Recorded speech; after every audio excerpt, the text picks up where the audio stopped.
Hey, well, thank you everyone for being here. Sorry for the delay. We're gonna get started. I would like to introduce our speaker today, Scott Ritner. He teaches he teaches political theory and political science at CU Boulder, and current president of the American Bay Society. And he's the author of several book chapters on Simone Weil, political thought. And he's currently working on a manuscript entitled Revolutionary Pessimism. How cool is that, right? Simone Weil on Politics is the full title, as well as several forthcoming articles and chapter contributions to Weil's thought. He earned his PhD in politics from the New School for Social Research. Please join me in welcoming our speaker today, Dr. Ritner. Thank you. Thank you so much, Bro. I'm really happy to be here, and hopefully that book manuscript will be as good as the title is. I like the title.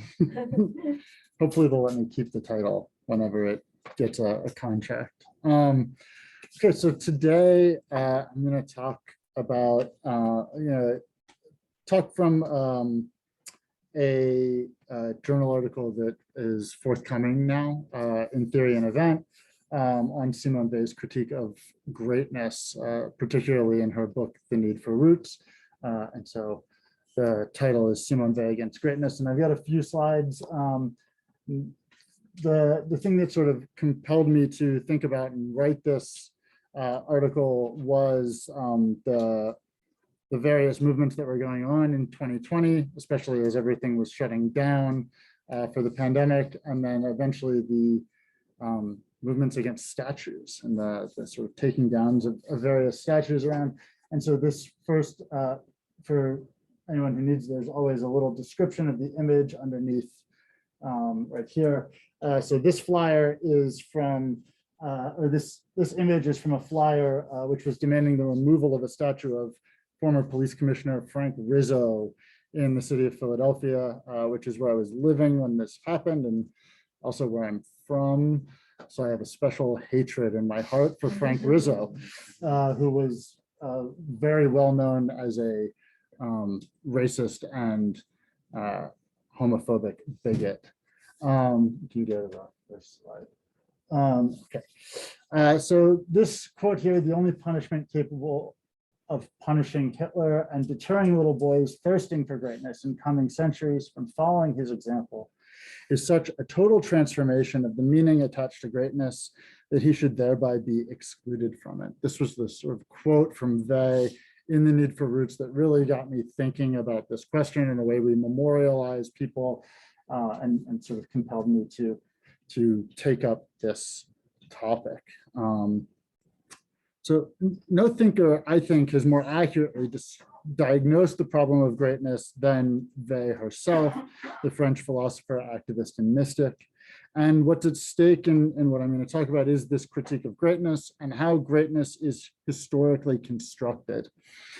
It's my proposition that through Weil's critique of greatness, as it's understood by the so-called West, as an ersatz or false and ungodly form of greatness, that space may be made for the abolition of greatness as a political narrative in and of itself. And I approach this question through Weil's own materialist genealogy of history and ideology critique. Inspired by the statue removals in the United States and elsewhere from 2020 to 2021 and continuing, and spurred on by the public debates around education, including the right-wing reaction to the 1619 Project, known as the 1776 Project, and so-called critical race theory, and critical race theory with capital letters, right? Capital C, capital R, capital T, rather than lowercase c, lowercase r, lowercase t, which is a department within legal studies. Right? What I'm offering is a very small contribution to the project of undermining prevailing historical narratives through a critical analysis of Weil's idiosyncratic political thinking about conceptions of greatness. This reading of Weil that I'm offering is one in which she takes up Walter Benjamin's call to write history from the vantage point of the oppressed, And she does this through what she referred to as her second magnum opus, The Need for Roots. We's reconstitution of historical narratives rejects greatness as a weapon of the powerful against the powerless. Importantly, Wei builds her critique of greatness through its roots in colonialism and colonization, whiteness, and the origins of the modern state. In the context of her political thought, this critique comes fairly late, growing out of We's analysis of the state, capitalism, and fascism in her materialist and mystical conceptions of deracination and attention. Within her oeuvre, The Need for Roots stands as We's most comprehensive work. It was written in 1934, which was the same year that she died at the age of 34. Or sorry, 1943, in the year that she died at the age of 34. And she called it a second magnum opus. Her first magnum opus was the Reflections Concerning the Causes of Liberty and Social Oppression, which is about an 80-page magnum opus, so not the hugest, whereas The Need for Roots stands in at around 250 or so. And that first one was in 1934. The Need for Roots, however, was written at the behest of the Free French forces in London and the General Charles de Gaulle to address potential issues with the trades unions in the reconstitution of France in the aftermath of the Second World War. The Need for Roots takes up the conditions in France that led to the Nazi conquest and the capitulation of both the occupied zone and Vichy to the imprisonment and extermination of Jews, Roma, disabled people, homosexuals, socialists, and communists. The origins of We's own historical realities are both results and part of the historical process and status that We calls deracination or uprootedness. And quoting from The Need for Roots, deracination occurs wherever there is military conquest. And in this sense, conquest is nearly always an evil. There is the minimum of deracination when the conquerors are migrants who settle down in the conquered country, intermarry with inhabitants, and take root themselves.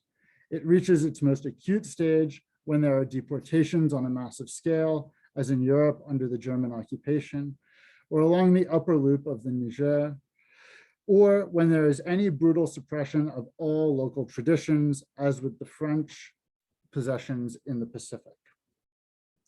End of quote. For We, the deracination of French and Germans is an integral part of what makes people likely to participate in the idolization of the great and terrible figures of history, Hitler included. As a text, The Need for Roots is polemically anti-fascist and offers an imminent critique of the state, political power, and the French Republican tradition. It is a genealogical retelling of France that undermines France's ideological draping itself alternatively as the inheritors of the Roman Empire and the Roman Republic. The critique of the state and The Need for Roots, we can go to the next slide actually, builds upon Plato's arguments in the Laws that the city is the conqueror of itself. And we have here the quote from Plinius, wherever the better people subdue their inferiors, the state may rightly be said to be the conqueror of itself, and we should be entirely justified in praising it for its victory. At the same time, We allows for the possibility that the state could possibly, as a transitional regime, have a heuristic purpose. The political power that drives the rotting of the state that We critiques is built on the violent greatness of the individual, and We is unsparing in her analysis of the links between Rousseau, Corneille, the Jacobins, and especially Richelieu, and her contemporaries' failures to thwart the Nazi invasion and the Nazi sympathizers in power in Vichy. The Need for Roots, therefore, serves as a very wide-ranging text, right? Which includes, as I said, genealogical history, political theory, moral philosophy, and mystical theology. Its breadth and depth make the critique of greatness within it really, I think, exceptionally powerful. In the original French manuscript, We uses the term grandeur both as an adjective and a descriptive noun. When used as a descriptive noun, greatness is as an attribute something someone has or admires in another. She writes, it may be that France now has to choose between her attachment to her empire and the need to have a soul of her own again, or in more general terms, between having a soul of her own and the Roman or Corneille-esque conception of greatness. There is a choice for Vey between having a soul, a preconception for any, a precondition for any conception of the good, and subscribing to the Roman and bourgeois concepts of greatness based in violence and conquest. Vey argues that there could be a conception of greatness based in the spirituality of genius or the genius of France in the depth of her distress, which could counter these ersatz forms of Rome and Corneille. These true types of greatness, however, I think are contradictory to Vey's actual aims in her text. And I think should be understood simply as a compromise with her audience, that is de Gaulle and the more conservative Free French forces in London. In what I'm gonna lay forward as I go on is the idea that her critique of greatness should not only be read as a limited critique only to the ersatz form of greatness, but rather to greatness as such, as an idolatrous problem. Right? Greatness, therefore, is an attribute, is not for those who seek liberation, but for those who would oppress. In short, for Vey, all greatness is an ersatz greatness, a historically destructive force.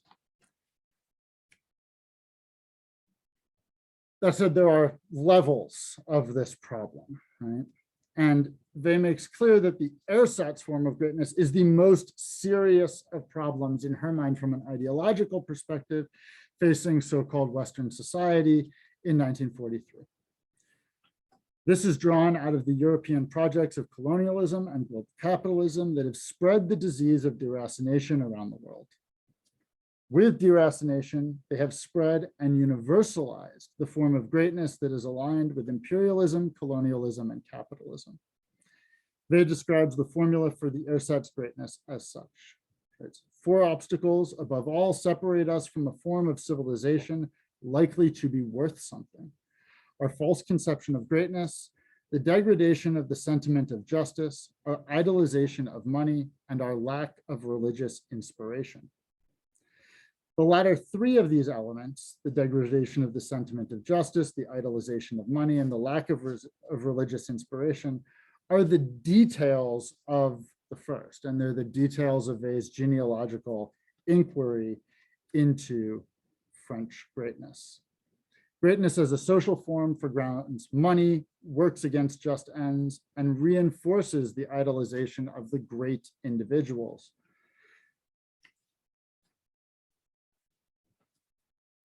I don't reject an argument from the mystical position that the ersatz form of greatness, particularly the term ersatz, should be taken seriously. I think that in order to read Vey, we have to take seriously her mysticism. But I think that her mysticism is rooted in a materialist and immanent critique of the state and of the historical situation. So I'm going to foreground the materialist question and sort of leave the mysticism off to the side.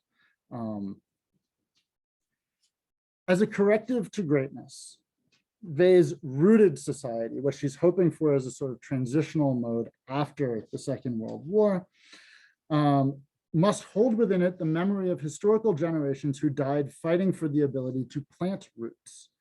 In the need for roots, Vey models a historically attentive education towards activating what Walter Benjamin calls the weak messianic power of each generation. It is only in this way that we can learn the historical ramifications of ersatz greatness and greatness as such, and redeem the history from the standpoint of the oppressed. Vey sees a basis for this redemption, not in the Roman conception of greatness that has given birth to fascism, but in the Greeks. For Vey, the Greeks exemplify humility and hubris on the one hand. Humility is the recognition of one's own faults. And on the other hand, hubris is the exemplar of knowing what has been wrought will be brought back to bear on those who have wrought it. Okay, so I've got 3 major parts to everything I'm going to say from that one. The first section I call Of Richelieu and Rome, Ursat's Greatness and the Need for Roots. And I'm going to offer a close reading of Vey's critique of greatness in the Need for Roots specifically, with some supporting material from her writings on colonialism, about ancient Rome and French history. That's going to make up the predominance of what I'll talk about. Section 2 after that is the underside of history, in which I'll sort of outline how this feeds into what I think of as Vey's pessimistic narrative of history and politics, particularly within the genre of genealogies of histories of the oppressed. And then in the third section, which I call Rejecting Greatness, Material and Spiritual Attention, I'll talk a little bit about Vey's politics of attention to the afflicted as the potential counteraction to the Ursat's conception of greatness that holds so much sway. And then hopefully there'll be some time to analyze how this fits into a sort of contemporary social and educational practice. So this is section 1, we can go to this.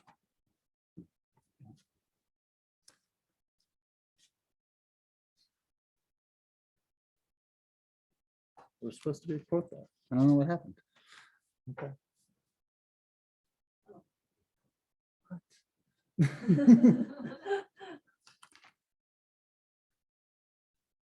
I deserve this because I spent all of this week teaching Adorno and Marcuse and ranting about technology.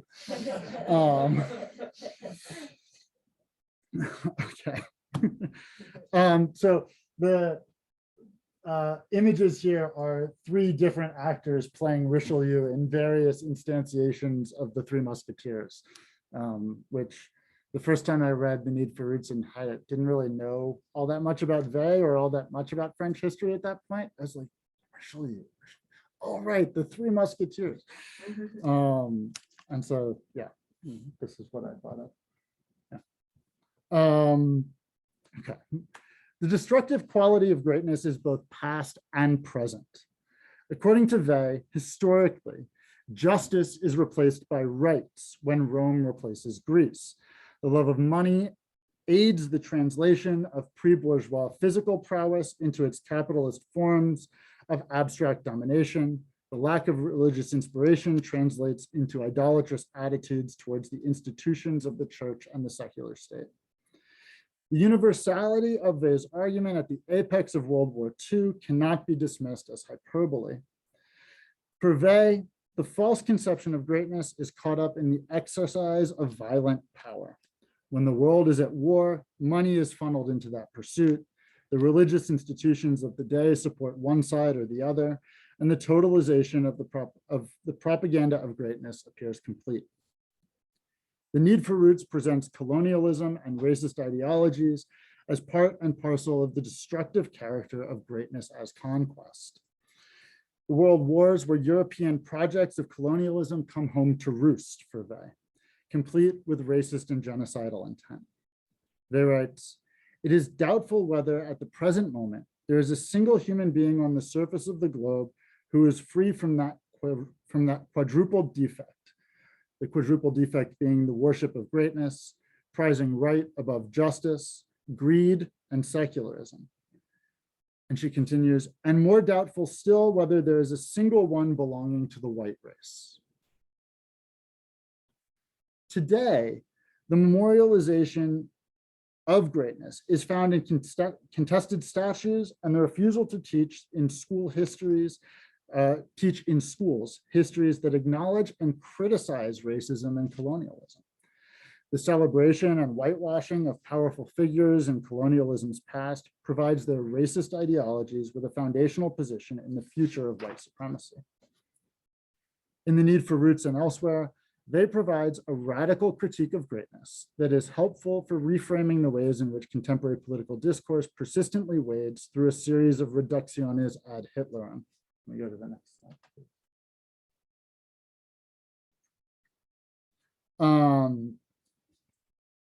Examples abound, whether in pictures of Obama as Hitler, Trump as Hitler, socialists and anti-fascists being called Nazis, or right-wing advocates wearing yellow stars that inadvertently show their anti-Semitism and historical literacy, along with their opposition to COVID-19 vaccines. Vey seeks to do the opposite, to show not how Richelieu is like Hitler, but how Hitler is like Richelieu.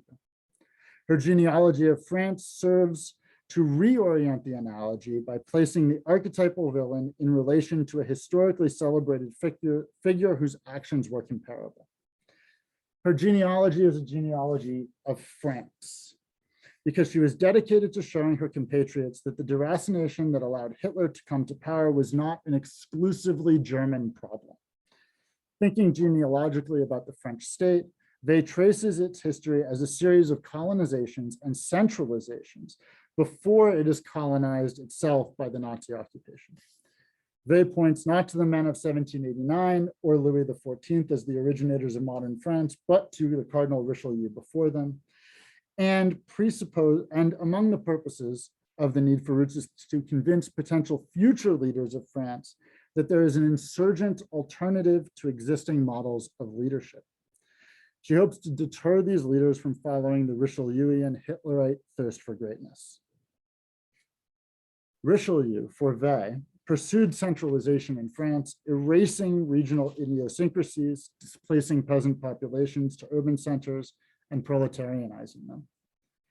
Weil analyzes imperial expansion and centralization in France through the Platonic conception of the state as the conqueror of itself, and accuses Richelieu of idolatry.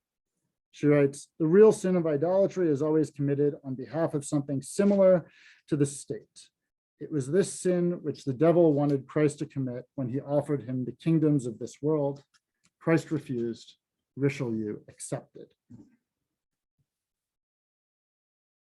The cardinal is, for Weil, the first modern bureaucrat.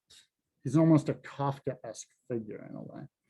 It is because of the danger of the centralized bureaucratic state, with someone driven towards Urset's greatness at its helm, that Weil's own genealogical analyses lead her to the conclusion that Richelieu, rather than Hobbes or Rousseau, is the architect of the modern state.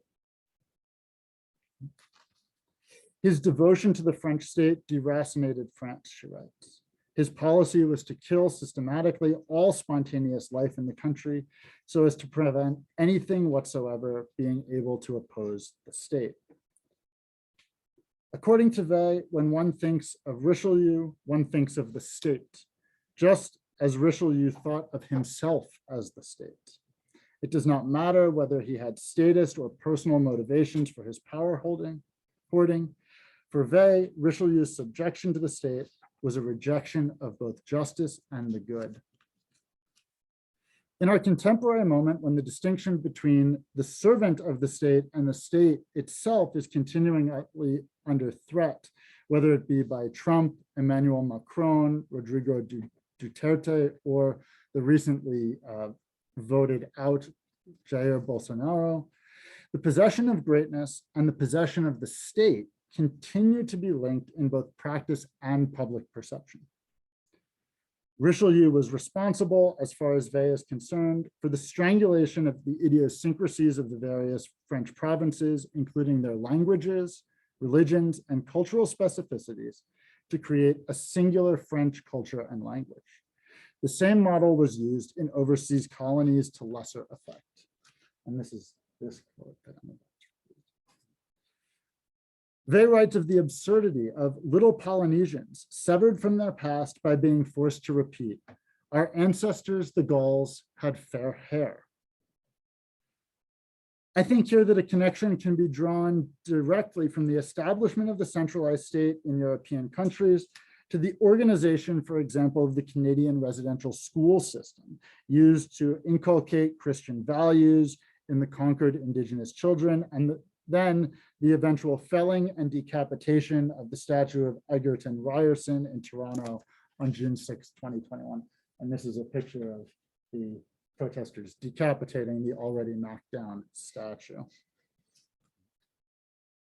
For one, I was really excited when this happened because I was like, this thing is over and this whole thing that I wrote and thought about is now passé. And then suddenly, Canada. Or as I like to call it, so-called Canada. Canada is like 3 mining companies in a trench coat. Right?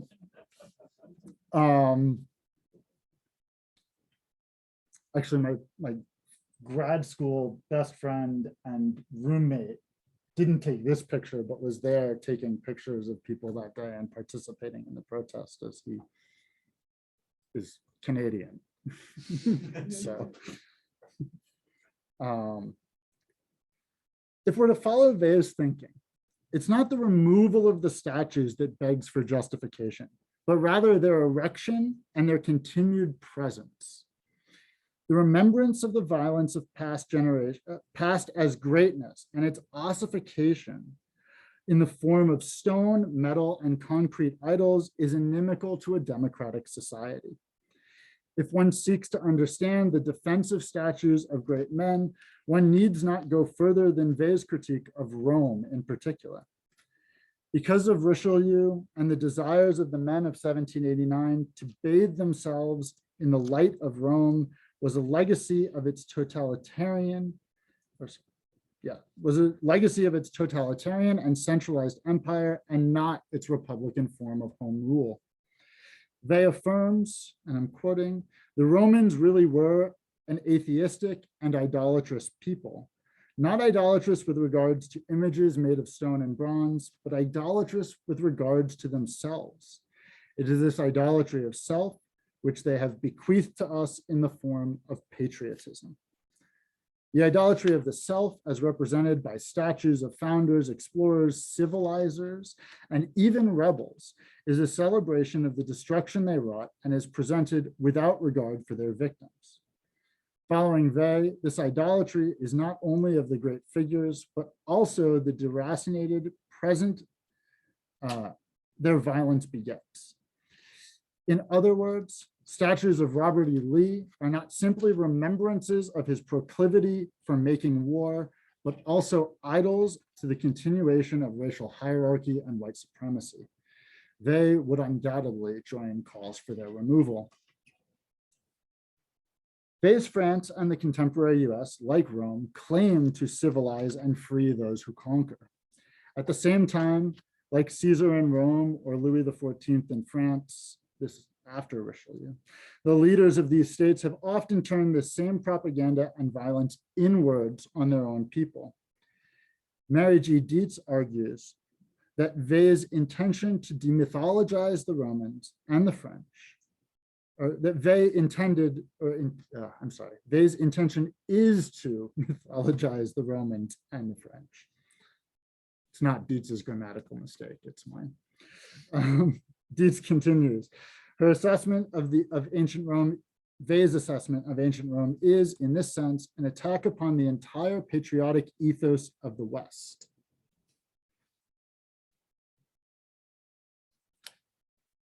It is exactly this power, the persistence of power as greatness, that runs from Alexander through Richelieu to Trump and other contemporary populist and neo-fascist leaders like Putin, Orban, and Narendra Modi.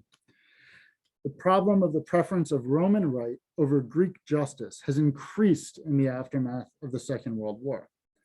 The United Nations Charter on Human Rights and the wide-ranging recognition that law and rights are the fundamental basis of capitalist society has become hegemonic. The rejection of justice in large and small ways has followed. For Vey, this rejection is like preferring the nominal independence of Vichy France to real freedom.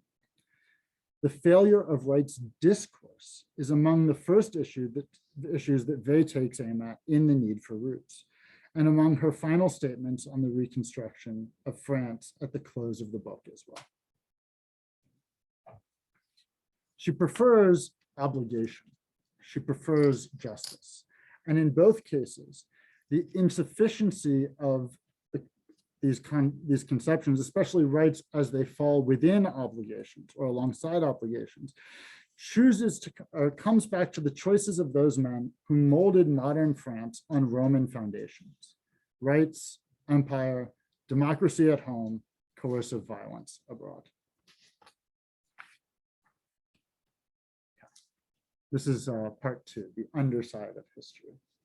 We can go to the next slide.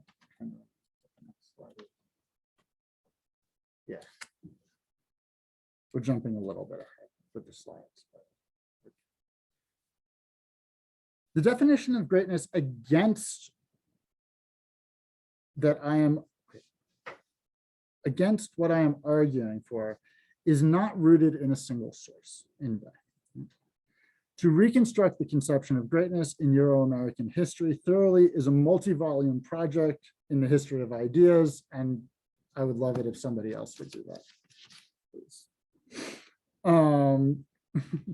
However, the critique of Ersatz greatness and its particular power are masterfully explicated in The Need for Roots. In her book, Vey takes it upon herself to put forth what I call a critical genealogy of France and a compromised utopian plan for its post-war construction. That's the next section.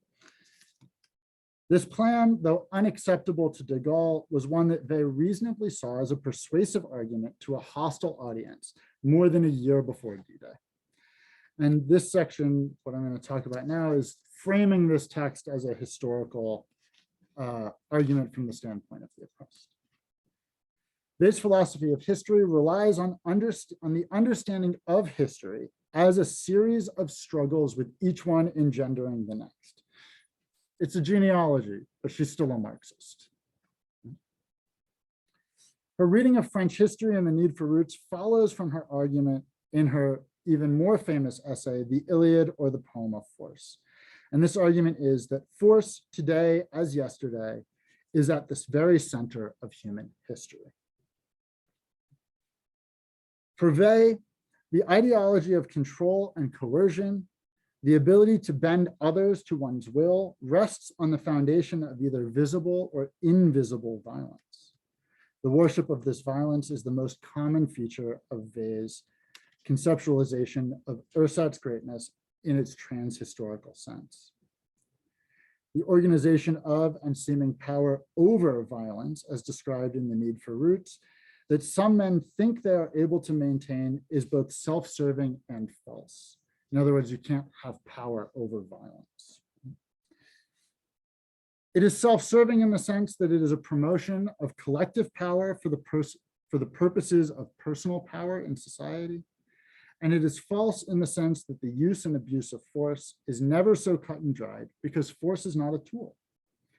Vey writes, force is not a machine for automatically creating justice. It is a blind mechanism that produces indiscriminately and impartially just or unjust results, but by all the laws of probability, nearly always unjust ones. Force and violence are social phenomena that cannot be controlled or directed. And because of that, it cannot be expected that force will spare those who make use of it, which is why this is not showing up very well. But this is a painting of Custer's Last Stand. So Custer's use of force eventually succumbs to his own use of force as well. In The Need for Roots, Vey shifts the standpoint of the intellectual history of France, at least since the Revolution, from the Roman basis of law and right to the Greek basis of justice. This shift comes from the study of hubris amid decrepitude. She writes, the Greeks, who were haunted by remorse for the crime committed and themselves bore witness in favor of their victims. How much more so in the case of other nations, whose invariable practice it is to vilify those whom they have exterminated. In her protest against greatness, the reorientation towards justice from rights follows the trajectory of Vey's pessimistic political thought.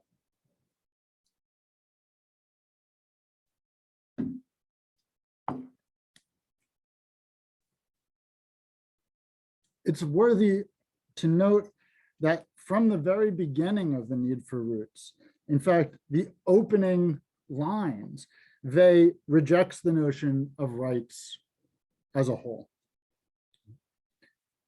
She writes, the notion of obligations comes before that of rights, which is subordinate and relative to the former. And she continues, it makes nonsense to say that men have, on the one hand, rights and on the other hand, obligations. Such words only express differences in point of view. The difference in point of view is theological, temporal, historical, and political. In the first place, the idea of obligation for Wey is a transcendent one. It's theological. It comes from God and from a moral humanism that seeks to address the suffering of the world. Though obligation is not explicitly worldly, in fact, it's very much the opposite, this transcendent and mystical claim still has its basis in a materialist critique. If rights are the violent legal claim of one against another, then obligation must be their negation. Greatness has no obligation. It only claims rights. With this fundamental contradiction in mind, Wey traces the genealogy of the French nation, France and the French Empire, as a steady and thorough process of expansion, centralization, and disenfranchisement. France's own deracination, though at its height during the German occupation, is also drawn from its own history and its own enactment of these same types of policies in Niger and the Pacific. In other words, the deracination may have been driven by the capitalist relations of production and the violent realities of the organization of labor in society along these lines. According to Wey, in its deracination and idolization of greatness, the Third Republic was well suited for fascist or totalitarian rule even before the Nazi occupation. In her estimation, French propagandists of the time described centralization, colonialism, imperialism, and capitalism as victories rather than as defeats. From the perspective of the state, this is entirely rational, but the need for roots presents them as catastrophic. The catastrophe is the spiritual and material crushing by one totalitarian collectivity of national or political independence of the multiplicity of rooted communities that each human being needs. For Wey, the catastrophe is permanent and singular, whereas its opposite is temporal and multiple. Though it has constituent elements, it can be recognized singularly under the name of nation, progress, and capital. Much like W.E.B. Du Bois and Walter Benjamin before her, Wey inverts the Enlightenment narrative of teleological optimism by taking account of those who progress deracinates. And I'm thinking particularly of the sixth chapter, the sixth essay in Du Bois' book, The Souls of Black Folk. The chapter is called The Meaning of Progress. And he writes of going to visit the village in Western Tennessee where he had previously taught, and he sees the destruction that so-called progress has wrought on this place. The deracination can be understood as disenfranchisement as much as displacement or destitution, for Wey, at least. The deracinated are the historical equivalent to the afflicted of Wey's moral and mystical philosophy.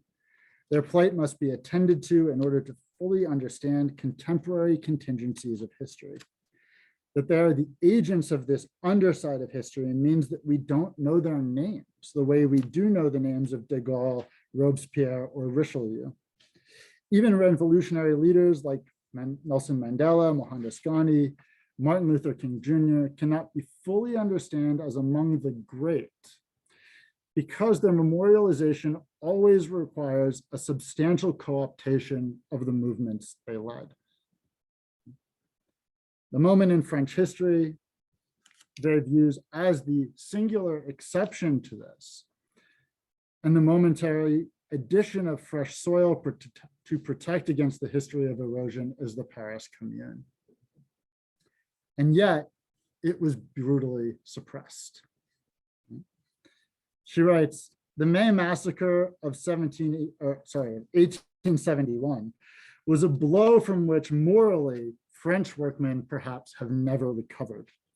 Otherwise, the modern history of France is one that erases all names except those who contribute to its own ersatz greatness, because the state is a cold concern which cannot inspire love, but itself kills, suppresses everything that might be loved.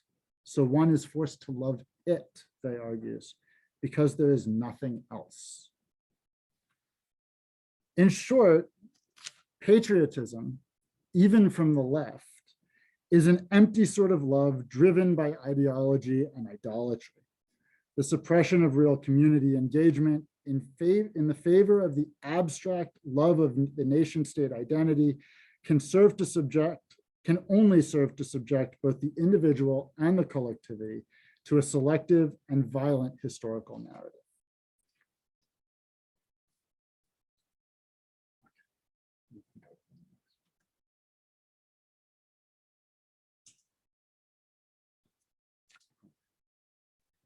The third section.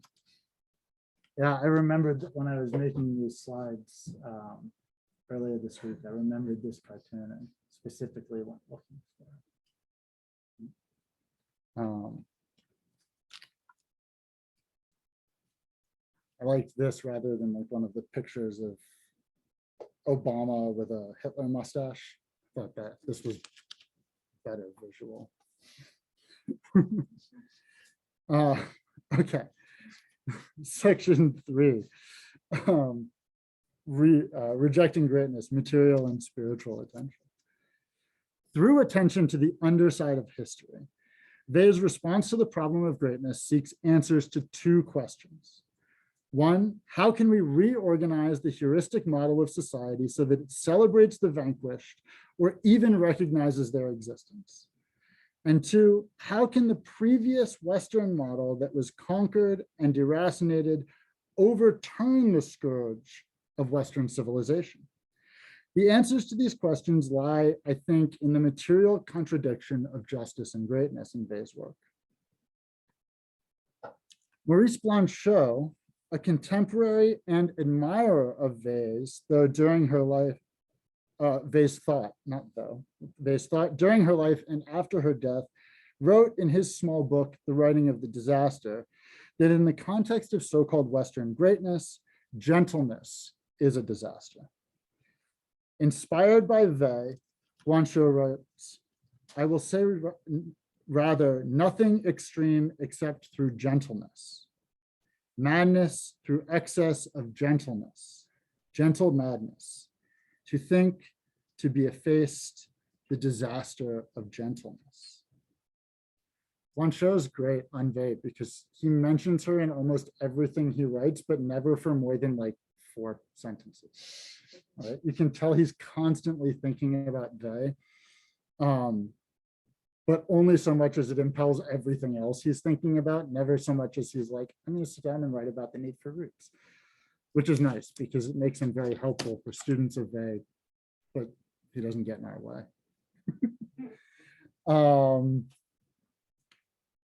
Blanchot seeks to write the disaster against the norm, whereas for Vey, greatness can be equally understood as a disaster for those who bear the weight of its violence. So-called Western greatness is one mode of historicizing and reenacting the long single catastrophe of capitalist history. It is not entirely surprising that what Vey finds lacking in the conception of greatness in the so-called West is rooted in anti-democratic violence. Moreover, it is not a stretch to argue that contemporary attempts in the United States and elsewhere to exile critical histories and discussions of race and settler colonialism from schools opposes the kind of education Vey deems necessary. This education works against greatness rather than in praise of it, and serves as the primary purpose of a transitional state. In spite of the pessimistic qualities of the need for roots, Vey has the goal of a potential post-war community oriented toward the good and comprised of individuals attentive to affliction.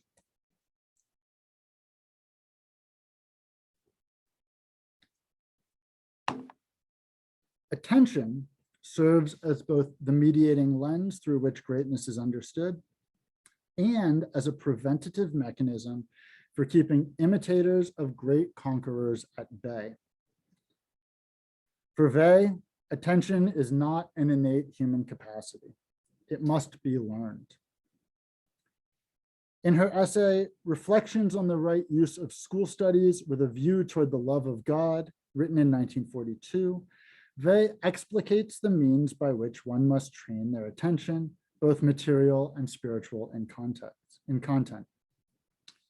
In training the attention, according to Vey, one begins with attention to material topics. The organization of society and history are precisely the material of contemporary debate. The organization of society, history, physics, mathematics.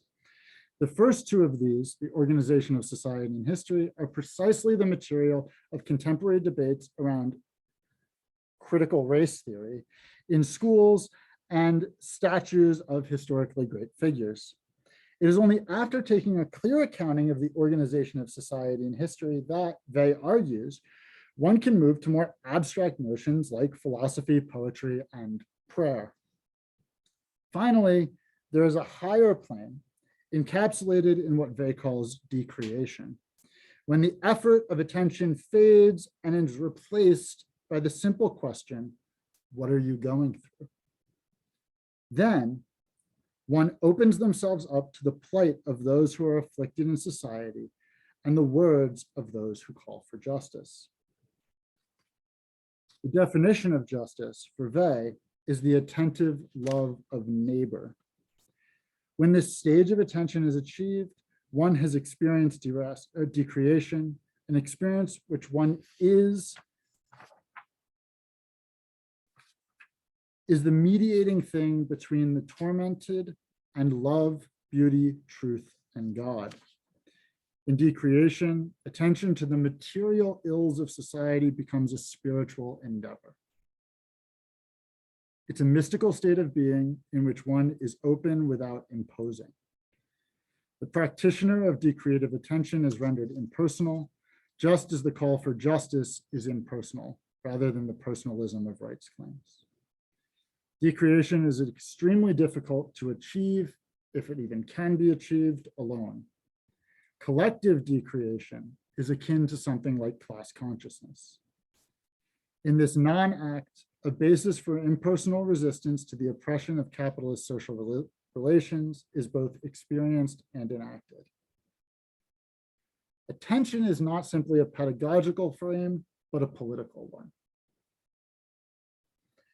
Both in the process of training and its final spiritual form, attention is compassionate comradeship. Following from this line of thinking, attention is most likely to be achieved in a social setting in which it's encouraged. France in 1943, under Nazi occupation and Vichy rule, was a place in which attention was anathema, both due to the status of France as occupied and to the French and German love of Ursat's greatness. The purpose of Vey's transitional state in the need for roots is not to indicate the possibility of a perfect society without glossing over the difficult task of achieving such a result, but instead to offer a path for critical capacities to be learned as an antidote to her present situation in 1943. Reading Vey's tentative proposals in the need for roots, one can find a transcendent element rather than a transcendental element of attention may be forgiven temporarily for being absent in human society, so long as France's inhabitants are able to meet the minimum requirements of the desire for good. Nonetheless, Vey's compromised utopia defies an imminent understanding of practicality by proposing wholesale change. What she does here is she designs a state whose primary purpose is education, whether it's technical education or spiritual education or historical education. The state effectively serves the role as like a giant public school. And I think in this sense, her argument is really reminiscent of one of Emma Goldman's responses to objections to anarchism in her short essay, Anarchism, What It Really Stands For. Goldman there declaims the idea that anarchism is impractical because it's antagonistic to the present organization of society centered on the state and market. Goldman's answer to the claim that anarchism is impractical is that Well, what we have is impractical. If it was practical, it wouldn't need nearly so much violence to maintain.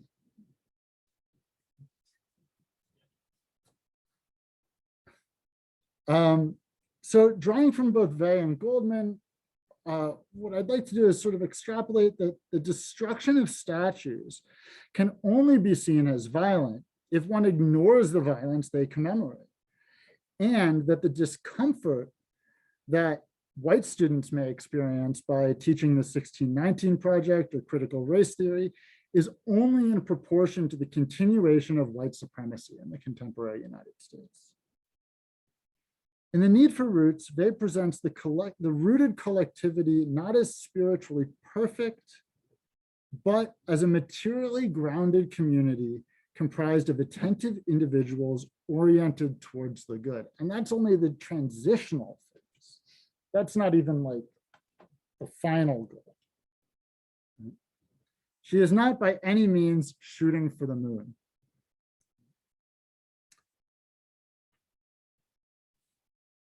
The problem in The Need for Roots, and perhaps the shortcoming of this argument, is, as T.S. Eliot points out in the introduction to the present English edition of the book, which is soon going to be replaced. We're going to have a new English translation in January. Penguin is publishing it. In the present preface, which was written by T.S. Eliot, Eliot makes clear, like, Vey's not a policy wonk. Right? There's not a lot of details in how to actually do this, so much as there are grand ideas. Right? But The Need for Roots really isn't meant to be a how-to manual. It is up to us to conceive of the how. Vey is concerned with the what. The Need for Roots presents itself as a heuristic model of education from below. The book itself is a model of the society that she wants to bring. The public and social teaching of Vey's history of the oppressed serves two interwoven purposes. The first is simply to understand the history of deracination.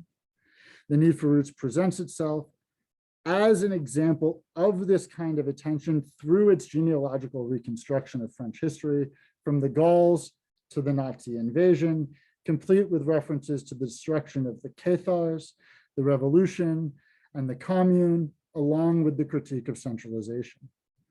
Each addition to her story is a moment of resistance against the Richelieuian or Napoleonic version of imperial France. It is through this history of the oppressed that the reader of The Need for Roots is taught attention as compassion, solidarity, and empathy. Compassion, attention, and empathy are not only moral and spiritual categories for Vey, they are quite material. They are material in that they teach their users to be open to the experiences of those around them. It is no mistake that when Vey describes attention, she describes it as attention to the neighbor rather than the other. The idea of the neighbor implies a material closeness and a material interdependency that is rejected in the idea of the other. Physical and social proximity of the neighbor is a bond of potential companionship, whereas the proximity of the other is a bond of antagonism. Thus, The Need for Roots proposes a collectivity that allows for a polymorphous conception of belonging and accommodates the human necessity of multiple roots. At the same time, these collectivities would orient the education of society as an intermediary measure towards openness, engagement, and compassion, exactly what the opponents of critical race theory in US schools oppose. The intersecting meanings of truth, beauty, justice, love of neighbor, and God can be achieved through the learning of attention, moving from the historical examples, especially those histories of deracination, the afflicted, and the oppressed. There is a capacity, or there's the capacity to reach the level of attention in which companionship takes the form of the question, what are you going through? And I just have a couple of very quick concluding remarks. We can go to the, I think it's the last one. Yeah, just back to the first slide. For Vey, the seeds of rootedness were already present in her contemporary moment. These seeds are the needs of the soul: order, liberty, obedience, responsibility, equality, hierarchism, honor, punishment, freedom of opinion, security, risk, private property, collective property, and truth. Each of these needs, except for freedom of opinion and truth, is part of a dialectical pair. Those two stand out. And from those pairings, and from its absence in a pairing, one can understand that truth is of the most extreme importance. For ourselves in our time, we can see the cracks in the facade of greatness as more and more of our neighbors have come to recognize greatness's power and its undesirability. Yet our social orientation towards greatness has not been abolished. The public removal of statues commemorizing colonizers, Confederate generals and politicians, police chiefs, slave owners, and others has shown that solidarity with and attention to the afflicted may still stand a chance against the great. The reaction to the 1619 Project and critical race theory has shown that there are many who seek to uphold the unblemished image of greatness of historical figures and to celebrate their violence rather than contextualize and criticize them. If we are truly to break greatness's hold over our society, we too must undertake a radical reorganization of social life to become better students of the history of the oppressed. The Need for Roots provides a sterling example of how this kind of history combats narratives of greatness as conquest and power, for its attention to the afflicted that amounts to the radical promise of a rerouting in the aftermath of the historical disasters of fascism, authoritarianism, and greatness. As a sort of final note, one of the things that I think is still means that we have to continue to think about this and continue to question this is even just a couple of days ago, in the past few days, in the aftermath of the elections, of the midterm elections in the United States, just the way that the headlines are written and the way that the discussion of, for example, Ron DeSantis's victory in the gubernatorial election in Florida, right, versus, say, Cori Bush being reelected, right, in St. Louis, or even the sort of surprising moments when figures who were not supposed to hold their seats were able to hold their seats, right? More left-wing or Democratic figures. The idea that DeSantis crushed his opposition, right? Even the way that it's described, the violence of victory, in a sense, right? And I think that even in like contemporary sports, we talk about these things, right? The Avalanche won the Stanley Cup, right? They ran rampant over their opponents, right? And we talk about things like even like baseball. A home run is a bomb. Why? Right? Thank you very much for your time.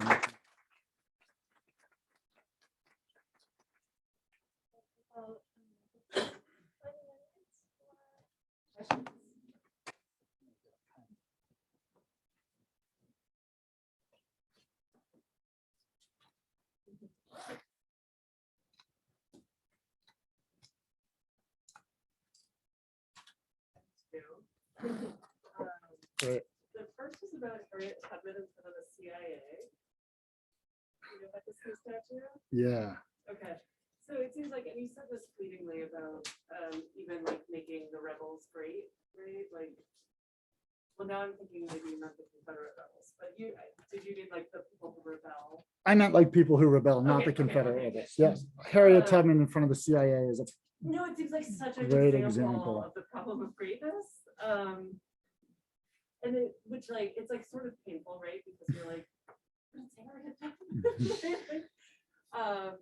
So that's my first question. Mhm. This seems like they really helps us understand the kind of violence that the putting up of that statue is accomplishing through the sort of like state capture of her as a spy, right? They're Mhm. saying she's the original CIA agent, right?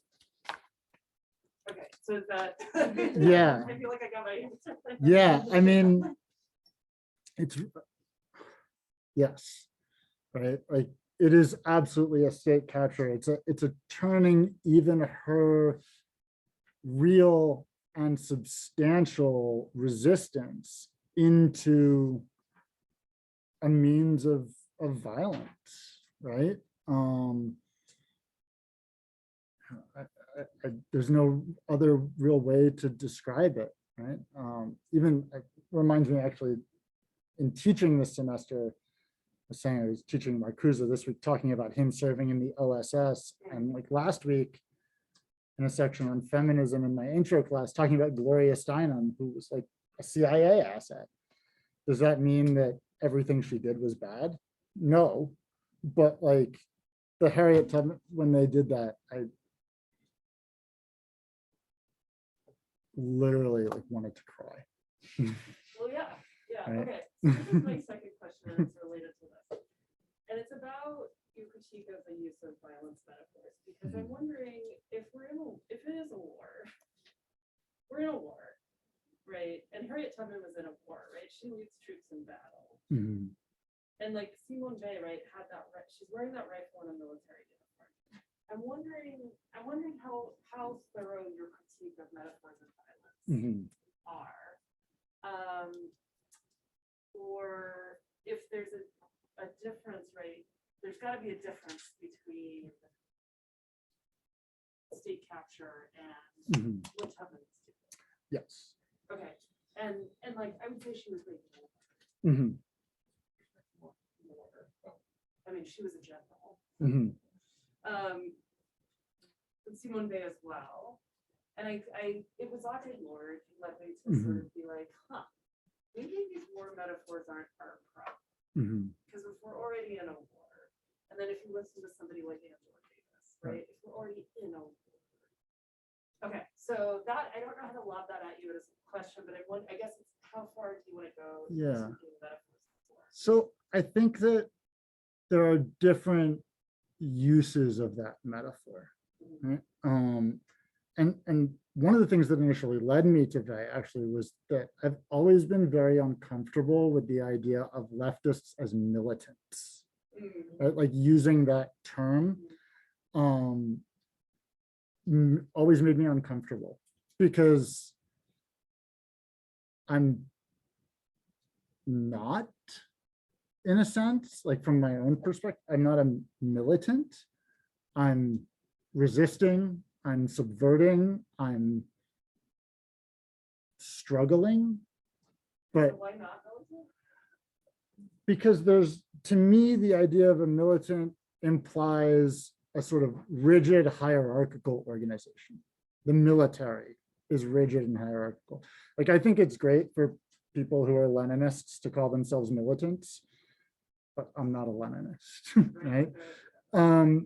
That said, like, I don't think that it would make sense to deny, for example, that there is such a thing as class war, right?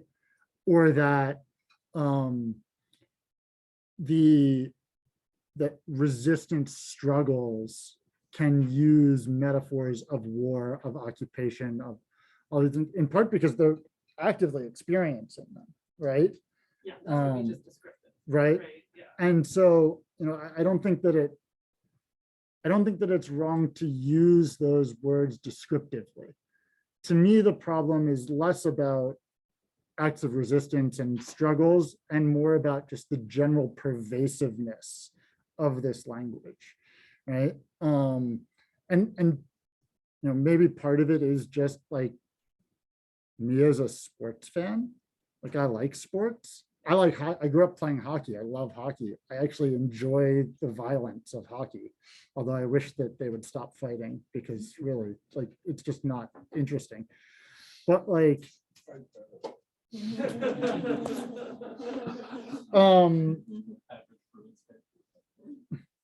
but like, something happened, especially in the US, in the aftermath of September 11th, which previously had not happened.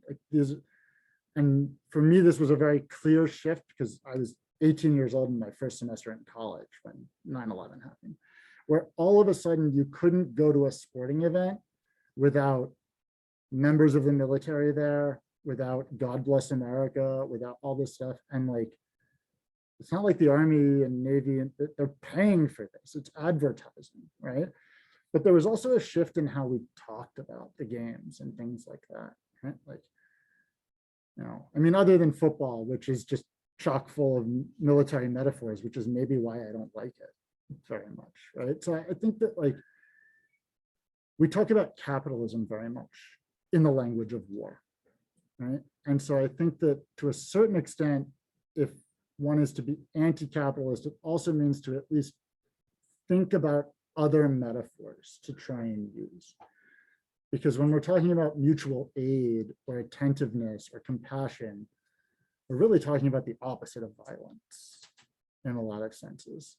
Although we're also, I take seriously that like doing mutual aid is violence against capitalism, right? But that doesn't mean I have to talk about it that way. Well, and sometimes you just have to put your body between Right. yourself and the state. Of course. Yeah. Yeah, thank you for that. Couple of questions. Thank you for your talk. It's very rich and makes me want to read This is like my whole, Yeah. it's like one of my major goals in life, is to convince other people to read some book. I think both of my questions really want to end about the pessimism here. So I think that, you showed really well how Bayes provides, I think a very compelling account of the ways in which these kind of authoritarian and fascist tendencies were associated with great leaders, like the examples you mentioned, and memorialized in particular ways. And one of the things I was curious about is whether or not there's room in Bay, or if this is work you as a critic of Bay has to do, to explore greatness in other kind of political forms. I'm thinking about democratic forms of greatness, right? Because when you talk about like tearing down statues, that can be easy to see. I'm wondering if plans to say affirming the Declaration of Independence, because that is a centerpiece of how the United States is memorialized as a kind of singular, unparalleled democracy within the history of the planet. And at the same time, the Declaration of Independence is thoroughly anti-native. Right? It refers to the quote unquote merciless Indian savages. And so what does it mean that there's this kind of, this emblem of democracy, which of course we can tie it to people like Thomas Jefferson, right? But it's all about people. And so I'm wondering if democratic forms of greatness, if they exist, are not tied so much to a name, but something like names. Yeah. Right? Tied to something like America. When we bring up the war on terror, right? George Bush's rhetoric was all about America being a beacon on the hill, right? For democracy at a time of disruption. So I'm wondering about that, and I think that leads to my second question a bit, where I hear about like the primary purpose of the state being educational, and I feel kind of like, I kind of bristle at that, because thinking about compassion, attention, and empathy as these kind of almost ethical goods, if you will. And I think that when you said that part of the purpose of attention in particular is to feel the plight of the afflicted, right? I'm wondering who this is for then, right? What if I am the afflicted, right? And to put this in a very specific context, what if I'm a person who is indigenous, whose lands are being occupied and whose lands have been stolen? And the response is, I don't want the colonizer to be educated. The problem isn't that the colonizer is uneducated. If they go to school and learn about settler colonialism and the history, they're still colonizers. Mhm. They're just educated colonizers, right? And about being neighbors, right? One movement in the context of Hawaii right now is Native Hawaiians saying, "Don't come." Right. You know, don't come, don't be a tourist, definitely don't buy property, right? We don't want you here. And so I'm wondering if that places, you know, this framework of being a neighbor and being compassionate and attentive and empathetic in a different light. Right? Mhm. Like what happens if we do look from the perspective of the afflicted in the kind of response to these questions about greatness and deracination in particular. Yeah, that's a really good question. And that's one of the places where I am pretty critical of they, right? There's a, I'm gonna answer your second question first and then go back to the first question. I think that for Vey, one of the biggest tensions in the need for roots, and in most of her later writings, when she starts to conceive of this idea of affliction as more of a theological category, rather than initially, I think of it in her 1934 writings, journals of her time doing factory work. It's almost like an extension, sort of like an not an extension, but like a what's the word? Intensification of alienation from a Marxist perspective. She's thinking very much about the proletarian experience, right? And when she's thinking about affliction. But when she begins to separate the afflicted from even her own perspective as a narrator, I think that that shows one of the really interesting tensions in Vey, right? Which is that even in the midst of living in exile, fleeing for her life because of both her political ideals, but also because her parents were Jews, she never fully saw herself as being one of the afflicted, right? She saw herself as French, and in that sense, privileged in a way that she wanted to be critical of, but in a way that she never really fully dug into, except in this more sort of broadly genealogical perspective. From the perspective of the neighbor, right, I think that one of the things about a neighbor rather than an other is that it implies a proximity, but also fairly delineated boundaries, right? And you know, one of the other, an earlier draft of this essay had a lot of thinking through of, which eventually had to be cut because I didn't do it very well, right? Had a lot of thinking through of what Nick Estes, the Lakota historian, writes about what he calls border towns, right? Thinking about like the internal border towns on the edges of reservations in the US, right? And thinking about that proximity and what it means to be a neighbor in that context. And Estes has written a lot about that because he grew up in a border town with a white mother, but as a now 6'6" Lakota guy, right? So he sticks out in a crowd because he's literally taller than everybody else. And so I think that this is a limitation of Vey's own Europeanness, right? In the sense that to her, the colonies were always very far away, right? I often have wondered what she would have thought about the Algerian struggle had she survived, right? Because some of her writings about like Morocco and things, it's like, wait, this seems so contradictory to the rest of your ideas. Because when she does most of her writing about, in her critiques of colonialism, she's very much in a fully pacifist modality. That's her primary form of political sort of understanding. And so she argues against anti-colonial revolution and for a sort of like phased democratization and independence. And it's like, what are you talking about? Like, this doesn't go with anything else you would think, right? And so, yeah, I mean, it's a difficult position to take in arguing that like the educated colonizer is the best way to go, right? I don't think that that's the case. At the same time, I think that in the situation that we have in the United States right now, one of the major struggles is about education. And one of the things that perpetuates white supremacy in its most virulent form is education. And so if we were to learn the history of the oppressed, especially of colonized and deliberately uprooted peoples, right? Rather than this sort of like, well, every proletarian is uprooted. Okay, fine. But like, what does that mean for people who are literally forced off their land? Right?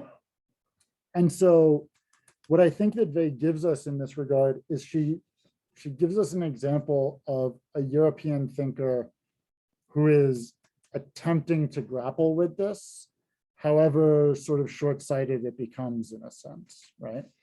And so, yeah, I mean, an educated colonizer is still a colonizer, right? I completely agree. And I mean, even from my own position, effectively as like an educated colonizer, right? Because that's my historical conditions as well. So I think that you are absolutely right about that. She doesn't properly speak to that. And I'm trying to figure out, in a sense, by mobilizing her ideas, a way to speak to it a little bit more directly. And I don't know if I fully achieved that in this article, but I'm trying to get there.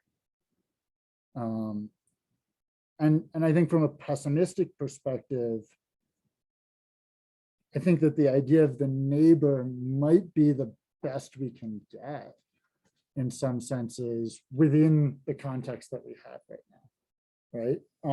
To be a better neighbor from a colonizing standpoint or from a settler standpoint would mean, I think, to, at the very least, like not do more violence, right? And to do things like recognize indigenous sovereignty, right? To support demands for land back. You know, I had a student last semester I was teaching, or last year I was teaching at SUNY Potsdam, way up, and like close to Ottawa, Canada, and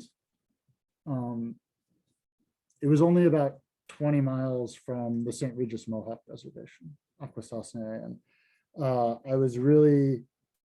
had the amazing experience of having a few Mohawk students and getting to do an independent study on Native American politics, which is something that I hadn't had the opportunity to do before teaching in Philadelphia, where like you can ask to do these things, but people are like, why would you do that? There's no one here, right? And I really think that like the amount of work that needs to be done from the perspective of like being a settler or being the descendant of settlers, right? Whichever one is a better way to describe it in any given sense, is like so massive, right? And this isn't, I'm not meaning this as a cop-out, I'm meaning like we've got to do this work. And part of it at least comes from embracing an idea that there was a history other than the history of white settlers, right? And I think that that goes along with actual material organization and labor. that leads to the answer to the first question, which is like, for Vey, an idea of the demos of a people, of a nation, these are forms of idolatry.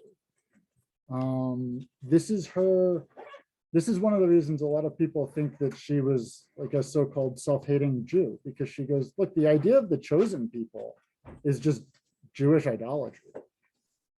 And in that regard, from that perspective, for myself, like being someone who similarly to Vey was raised in like a relatively agnostic Jewish family, I totally agree. Levinas has this wonderful opening salvo in his essay, Simon Vey Against the Bible. He says, I'm going to paraphrase, he says, Vey really hates all the violence in the Old Testament, in the Torah, and we should too, right? So I think that's the answer to that, right? Like an idea of America, the Declaration of Independence is an idolatrous document, right? There's no other way to grapple with something like that. It's a document of a colonial settler state, which is specifically for the purpose of expanding that colonial settler state. And I think that Roxanne Dunbar-Ortiz is right when she says that one of the major demands of the English colonists in their independence was westward expansion. Yeah.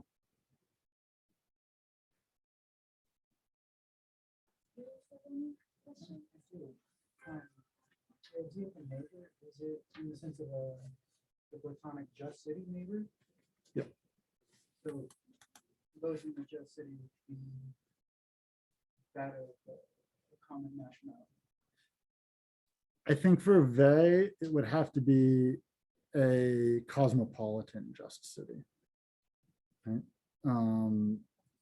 Her conception of rootedness is, in a sense, geographical. We have roots in the place that we are from, but it's also plural, right? So we're always a part of multiple communities at the same time.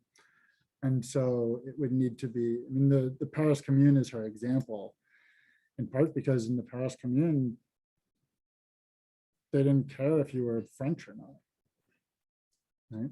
If you were in Paris at that moment, you were part of the commune.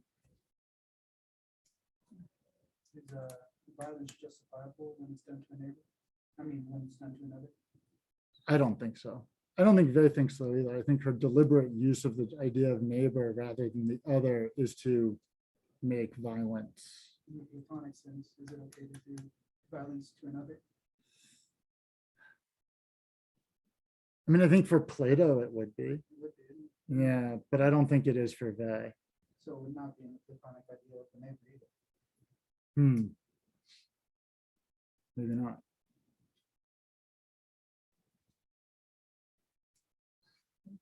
Now I got to think about that more. We have to go read Plato again. That's a really good question. Yeah, I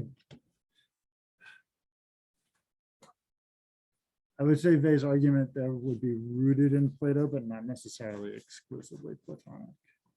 That makes sense to me too. Yeah. I'll have to think about it more. Thank you. That's a really So you were talking about the like educational state. Is Mhm. that like a way to almost try to reclaim the techne that was lost?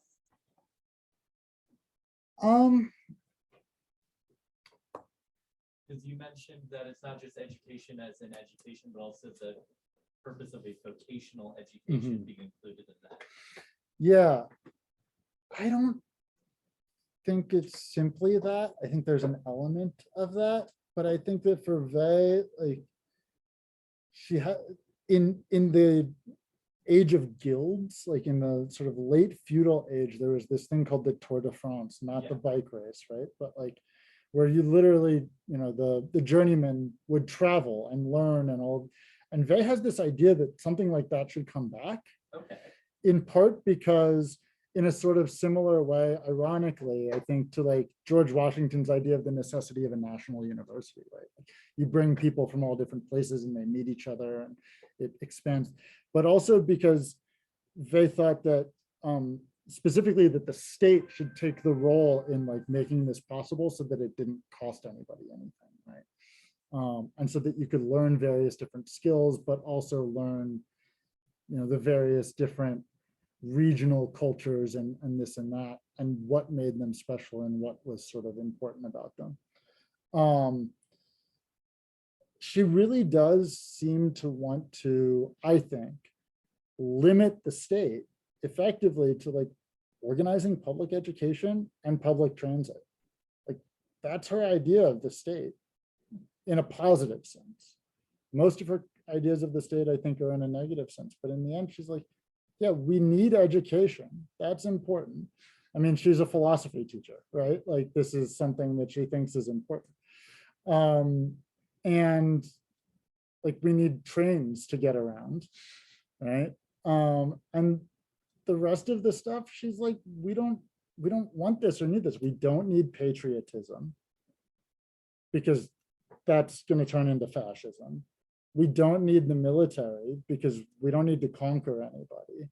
Like, that's bad, right? So in a sense, she sort of wants to boil the state down to those two mechanisms. Unfortunately, that leaves aside things like social welfare, which I think as a result of her Christianity is left to sort of charitable means. But this is also not her end goal. Her end goal, I think, is still something like a Marxian revolution.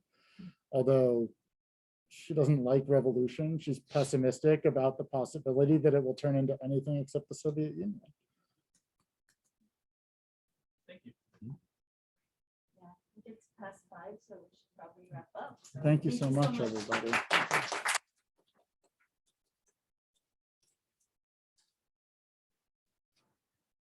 Gotta go read Plato again. Very important. Yeah, Oh my God. Heard that once or twice. vaguely. Like